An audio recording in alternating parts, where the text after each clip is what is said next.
राधे मेरे प्रिय विद्यार्थियों, मेरे प्यारे प्यारे नौनिहालों का मैं साधना पांडे हार्दिक स्वागत करती हूँ और ये उम्मीद करती हूँ कि मेरे बच्चे स्वस्थ होंगे, ठीक होंगे। हमने जो भी पढ़ाया मेरे प्यारे प्यारे बच्चों के समझ में आया होगा। और अब तक हमने सूरदास जी का 8 पद पढ़ा, ठीक है। कितना पद पढ़ा? 8। आज हम 9वां देखेंगे, जो कि कहा जाए तो ये दृष्टकूट पद है। और दृष्टकूट पद है कहने का मतलब इसमें क्लिष्टत्व दोष है। अगर काव्य के गुण है तो काव्य में दोष भी होते हैं बेटा।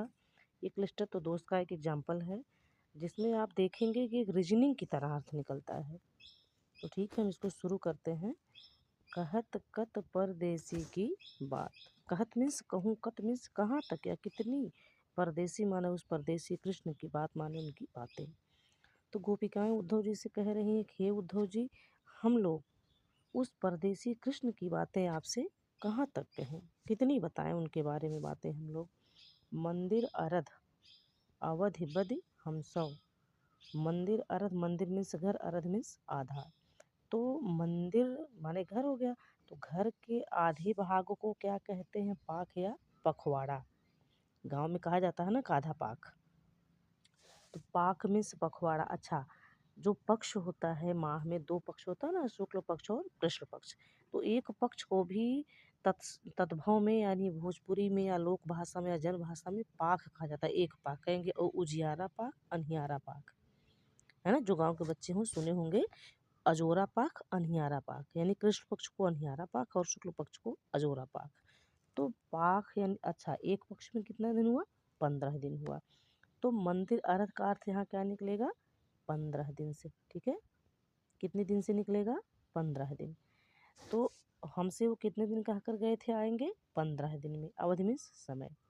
कृष्ण भगवान हमसे क्या कहकर गए थे? हम 15 दिन में बद मीन्स बोल कर गए थे कि आ जाऊंगा, लेकिन हरि आहार, हरि मीन्स होता है शेर, ठीक है। हरि मीन्स शेर भी होता है, आहार मीन्स मांस, भोजन। तो शेर का भोजन क्या है? मांस है। तो मांस मीन्स मास, कहते हैं ना मासिक पत्रिका जो एक मास में निकले, तो मास मीन्स महीना भी होता है। तो हमसे वह कहकर गए थे कि 15 दिन में आएंगे, लेकिन 1 माह बीत गया, अब तक वो नहीं आए। सस रिपु, सस मीन्स चंद्रमा, रिपु मीन्स शत्रु, बरस। तो चंद्रमा का शत्रु क्या है? दिन है। चंद्रमा रात में निकलता है ना, दिन में तो निकलता नहीं है, दिन उसको निकलने ही नहीं देगा। तो क्या कह रहे हैं कि हमारा एक एक दिन एक एक वर्ष की तरह, और सूर्य का शत्रु क्या है? रात है, और एक एक रात एक एक युग की तरह से बीत रही है। हर रिपु कीन्हु घात। हर मीन्स शिव जी, रिपु माने शत्रु। शिव जी का शत्रु कौन है? प्रसिद्ध प्रसिद्ध प्रभु मनमथारी। आप रुद्राष्टक पढ़ते हैं तो लाइन आती है उसमें, है ना। तो शिव जी का शत्रु कौन है? मनमथ मीन्स कामदेव, उन्हीं को तो जलाए थे वो। तो ऊपर से कामदेव हमारे ऊपर घात लगा करके बैठे हैं। मघ पंचक, मघा एक नक्षत्र होता है जो श्रावण महीने के बाद लगता है, भाद्रपद महीने में। पंचक मीन्स उससे 5 महीने, उससे मतलब 5वां नक्षत्र जो होता है चित्रा। चित्रा मतलब चित्त। ले गए सांवरो, कृष्ण हमारे मन को भी अपने साथ लेकर के चले गए हैं। ताते अत्यकुला, उसी के कारण हम और भी व्याकुल हो रहे हैं। नखत, नक्षत्र कितने होते हैं? 27। वेद कितने होते हैं? 4। ग्रह कितने होते हैं? 9। जोड़, इनको जोड़ें कितना होगा? 27 और 4 और 9 हो जाएगा 40, ठीक है। तो जोड़ अर्ध कर, फिर इसका 40 का अर्ध क्या होगा? 20। तो 20 मतलब विष, सोई बन तब खात। अब हमको वही खाना सुलभ लग रहा है, अर्थात कृष्ण का वियोग अब हमसे सहन नहीं हो रहा है। अब हमारा मन कह रहा है कि अब हम विष खाएं और अपने आप को समाप्त कर ले। विष माने जहर। सूरदास बस भई विरह के कर्मी जय पछतात। सूरदास जी कहते हम लोग कृष्ण के विरह में इतनी व्याकुल हैं कि हमारे ऊपर हमारा अधिकार ही नहीं रह गया। अब तुम कृष्ण के बस में हर तरह से हो गई, हमारा यह तन मन जीवन सब कुछ कृष्ण के अधीन हो गया है। अब हम लोग उनसे प्रेम करके, कर मीन्स हाथ, मेजे मीन्स मल करके पश्चाताप कर रही हैं कि नाहक हमने उनसे प्रेम किया। एक बार फिर देखेंगे, रीजनिंग है बेटा, ये मैंने बता दिया पहले ही, दृष्टिकूट पद है, इसमें क्लिष्टत्व दोष कहा जाएगा। तो गोपिकाएं कह रही है कि उद्धव जी हम लोग कहाँ तक उस परदेसी की बात आपसे बताएं, वह हमसे कह कर गए थे कि हम 15 दिन में आ जाएंगे, लेकिन 1 माह बीत गया अब तक वो नहीं आए। हमारा एक एक दिन एक एक वर्ष की तरह, एक एक रातें एक एक युग की तरह बीत रही हैं, और ऊपर से कामदेव हमारे ऊपर घात लगा करके बैठे हैं। मखपंचक यानी हमारे मन को भी वो अपने साथ लेकर चले गए हैं, जिससे हमारा यह मन बहुत ही व्याकुल हो रहा है।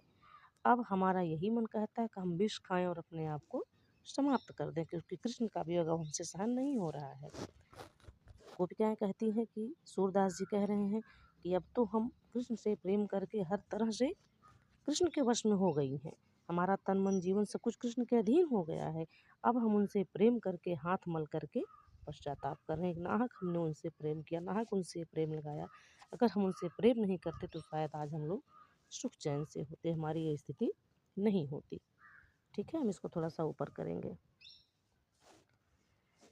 अगला है, उसमें ब्रजभाषा है बेटा, और वियोग श्रृंगार रस है, मुक्तक काव्य शैली है, और गेय पद छंद है, लक्षणाम व्यंजना शक्ति है, क्लिष्टत्व दोष है, श्लेष और अनुप्रास अलंकार है, और शैली दृष्टकूट पद है। इसमें मैंने पहले ही बता दिया, दृष्टकूट पद है ये।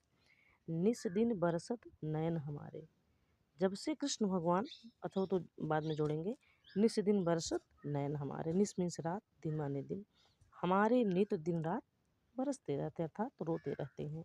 सदा रहती वर्षा ऋतु हम पर, जब तय श्याम सिधारे। देखिए ऋतु जो है ना, ये तद्भव है, री में यहाँ ऋषि वाला री रहेगा, वो तत्सम होगा।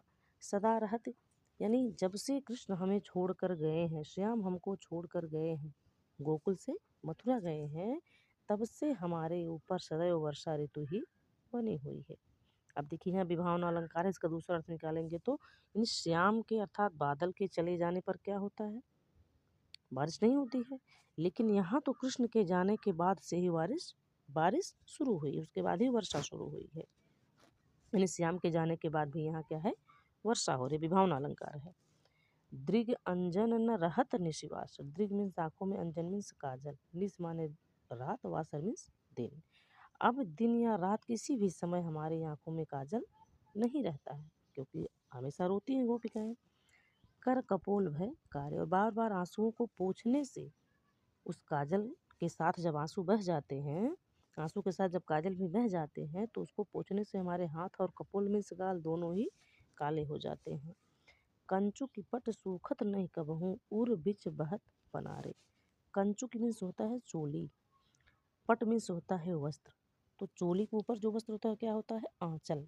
अब हरदम आंसुओं को पोंछने से हमारा आंचल कभी सूखता नहीं है, और उर माने हमारे हृदय के बीच में सदैव अश्रुओं की धारा बहती रहती है। पनारे माने पानी की धारा बहती रहती है।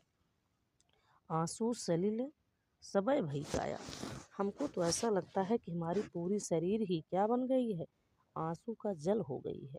हमारे शरीर में कुछ नहीं बचा है, अस्थियाँ मांस और कुछ नहीं, बस क्या बचा है, आंसू बचा है।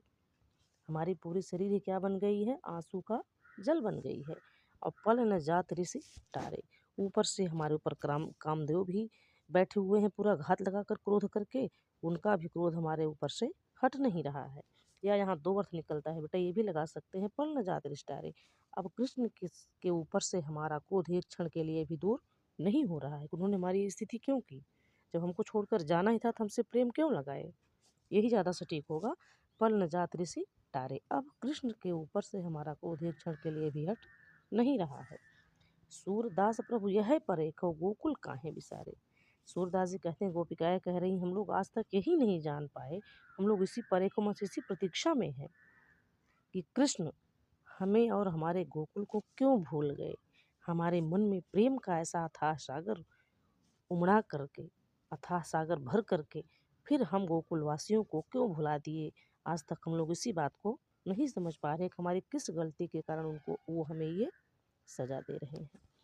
तो वियोग श्रृंगार रस है, ब्रजभाषा है, मुक्तक काव्य शैली है, गेय पद छंद है इसमें, और विभावना अलंकार है, यानी बिना मेघ के भी बारिश हो रही है, शब्द शक्ति लक्षणा और व्यंजना है। ठीक है, आगे हम पढ़ेंगे। उधो भली भई ब्रज आए, अब गोपिकाएं खींच गई हैं, अब उद्धव से क्या कह रही हैं, हे उद्धव जी, आपने बड़ा अच्छा किया जो आप ब्रज में आ गए। विधि कुलाल कीन्हे काची घट, तुम ते आने पकाए। विधि माने ब्रह्मा रूपी कुलाल मीन्स कुम्हार ने, यहाँ कौन सा अलंकार है, रूपक। ब्रह्मा जी कोई कुम्हार नहीं है, लेकिन यहाँ गोपिकाओं ने कहा विधि कुलाल, ब्रह्मा रूपी कुम्हार ने हमारे इस शरीर रूपी कच्चे घड़े को, इस घड़े को कच्चा ही बनाया था, जिसे तुमने आकर के पका दिया। ठीक है, इस हमारे शरीर रूपी घड़े को ब्रह्मा रूपी कुम्हार ने कच्चा ही बनाया था, जिसे तुमने आकर के पका दिया। ठीक, अब क्या हुआ, रंग दीन्हो हो कान्ह सांवरे, अंग अंग चित्र बनाए। हम लोग जो थोड़ा बहुत भूले भी थे ना, तो तुमने दोबारा उसको रिपीट कर दिया, कृष्ण की यादों को, उनकी बातों को कह करके हमारे यादों को, कृष्ण की बातों को ताज़ा कर दिया। और जिससे क्या हुआ, कृष्ण रंग दीन्हो हो कान्ह सांवरे, उस सांवरे कन्हैया ने हमारे संपूर्ण अंगों में अपनी लीलाओं के, अपनी बाल लीलाओं के, अपनी रास लीला के, अपने प्रेम के चित्र को बना दिया है। पातय गरे न नयन नेहते, अवधि अटा पर छाए। हमारा यह जो हृदय है, जो शरीर है, कच्चे घड़े की तरह है। पाता है गरे न, फिर भी यह नहीं गल रहा है, बार बार आंखों से आंसू गिर रहा है ना, नयन नेहते, आंखों से प्रेम के आंसू जर रहे हैं, फिर भी यह नहीं गल रहा है, क्योंकि अवधि अटा पर छाए। इसके ऊपर अवधि मीन्स समय रूपी जो अट्टालिका छाई हुई है। कौन सा समय, यानी कृष्ण बता कर गए थे ना कि इतने समय बाद हम आ जाएंगे, तो उसी समय के इंतजार में, उसी समय के सहारे हम लोग आज तक जीवित हैं। और यह जो हमारा शरीर रूपी कच्चा घड़ा है, यह भी नहीं गल रहा है, क्योंकि उसके ऊपर कृष्ण के आने की समय रूपी जो अटारी छाई हुई, जो उसकी छत छाई हुई, उसी से अभी नहीं रहा है। हम आगे देखेंगे। हाँ, अगला है, उसी की अगली लाइन है बेटा, ब्रज कर अवा जोग कर ईधन कर, सूरत आन सुलगाए। आपने क्या किया, संपूर्ण ब्रज को आवा बना दिया, जोग ईंधन, अपने योग की साधना को ईंधन बनाया है, और कृष्ण की सुरति में याद रूपी आग को उसमें सुलगा दिया है। किसमें, हमारे इस घड़े में। तुमने पूरे ब्रज को आवा बना दिया, क्योंकि पूरा ब्रज कृष्ण के प्रेम में पागल था। सिगरे ब्रजवीर बिकाई गयो है, तो तुमने पूरे ब्रज को आवा बनाया है, अपने योग रूपी ईंधन को उसमें डाला है, और कृष्ण की याद रूपी आग को उसमें सुलगा दिया है। फूंक उसास बिरह प्रजरन सन, जो हम लोग कृष्ण के वियोग में जो सांसें हम लोग बड़ी तेजी से ले रहे हैं ना, आ जा रही हैं हमारे शरीर में, तुमने उसको फूंक मारा है। और बिरह, जो हमारी बिरह की आग है ना, वो उसमें और भी तेज प्रज्वलित, माने प्रज्वलित हो रही, लपटें निकल रही हैं उससे।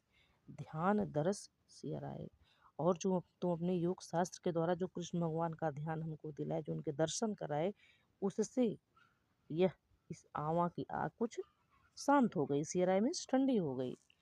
भरे सपूरन सकल प्रेम जल, छुअन न काहू पाए। हमारा जो शरीर रूपी घड़ा है ना, यह कृष्ण के प्रेम में पूरी तरह से भरा है, संपूर्ण माने पूरी तरह से भरा हुआ है, और छुअन न काहू पाए। आज तक उनके अलावा इसका स्पर्श और कोई दूसरा नहीं कर पाया है। यानी हमारा तन मन जीवन सब कुछ कृष्ण का है, उनके अलावा हमारे इस जीवन पर, इस शरीर पर, इस मन पर किसी का अधिकार नहीं है, कोई हमको स्पर्श नहीं कर सकता है। राज काज तय गए सूर प्रभु, नंद नंदन कर लाए।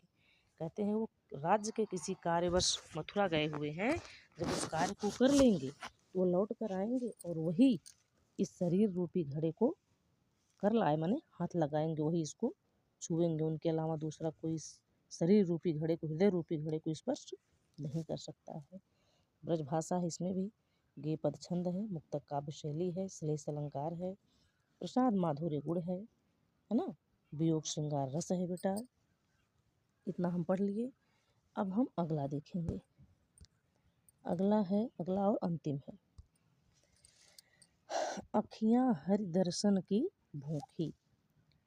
कहती हैं गोपिकाएं कि हे उद्धव, हमारी ये आँखें कृष्ण के दर्शन के लिए भूखी हैं, व्याकुल हैं, उनका दर्शन करना चाहती हैं। कैसे रहत रूप रस रांची, ये बतिया सुन रूखी। ये तो कृष्ण के प्रेम में ही, उनके रूप में, उनके रंग में, उन्हीं के रस में पूरी तरह से रंगी हुई हैं। और अब तुम ही बताओ, इससे दूर होकर ये कैसे रहेंगी। और ये बतिया सुन रूखी। तुम्हारी रूखी सूखी जो बातें हैं, योग शास्त्र की जो रूखी बातें हैं ना, नीरस बातें हैं, ये हमको अच्छी नहीं लगती, क्योंकि हम तो हर तरफ से कृष्ण के प्रेम में, उनके रूप में, उनके रंग में रंगी हुई हैं। अवधि गणत उनके आने का समय गिनते गिनते, इकटक मगजूर लगातार उनके आने का रास्ता देखते देखते, तब इतना नहीं झूठी, झूठी माने दुखी, तब ये इतना दुखी नहीं हुई थी जितना अब यह जोग संदेशो सुन सुनी अति अतुला अकुलानी दुखी।